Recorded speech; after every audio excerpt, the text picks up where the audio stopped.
Joining us right now is Mississippi Governor Tate Reeves to give us some insight on what this year may look like for the Magnolia State. Governor Reeves, thanks so much for joining us. We're going to get right to the session in a minute, but first we have to talk about your filing yesterday, of course, to seek re-election.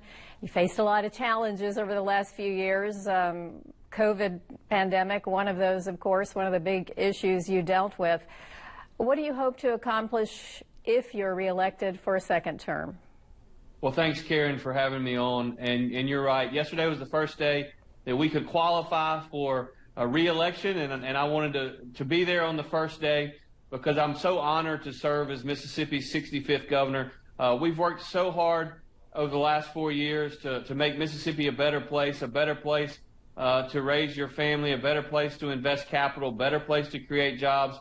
And we're headed in the right direction. And so as we move into the next 4-year term, I'm going to continue to talk about my record, and I'm going to continue to invest in our people through workforce development and workforce training, through economic development, through bringing better and higher paying jobs to the great state of Mississippi. We've really seen an economic renaissance and rebirth on the Mississippi Gulf Coast particularly, and we're going to continue to see that not because of any politicians in Jackson, Mississippi, but because of the people of the Gulf Coast region.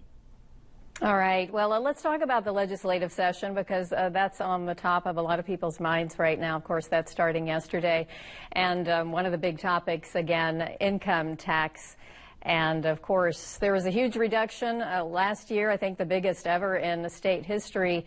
Is there more to be done? That seems to be the way both chambers are moving right now.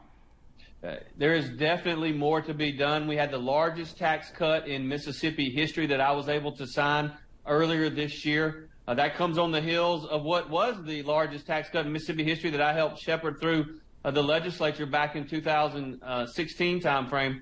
But my goal is to completely eliminate the income tax. You don't have to be an expert in geography to recognize that we have Texas to our west, Florida to our east, and Tennessee to our north, all of whom have no income tax, which puts us at a competitive disadvantage when we're trying to bring new jobs and new industry into the state. And so, and we've still held our own. We're going to see over $6 billion in new capital expenditures in 2022 alone. Just imagine how much better we can do if we were on a level playing field with our main competitors. All right, well, we'll have to see how far that goes, and I know you want it to go all the way. Another hot topic yesterday, the health care issues and struggling hospitals really throughout the state. Do you see those hospitals getting some of the help they need this session? Well, I will tell you that clearly we want to continue to focus on quality of care as well as access to care for all Mississippians. There's no doubt that some of our institutions, our hospitals have struggled financially, and COVID certainly was part of that. We saw tremendous amounts of federal money flow into the state during that time. And so there's certainly going to be a robust conversation about it in the legislative session. I look forward to seeing what the legislature comes up with.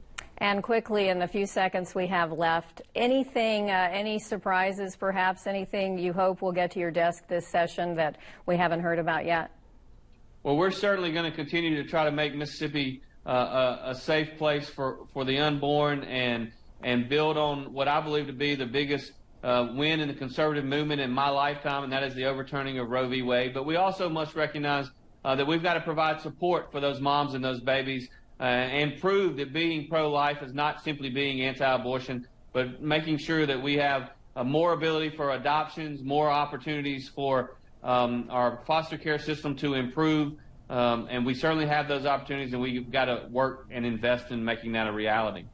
All right, Governor Tate Reeves, thanks so much for taking time out to talk to us today from Jackson. Thank you, Karen. Great to talk to you.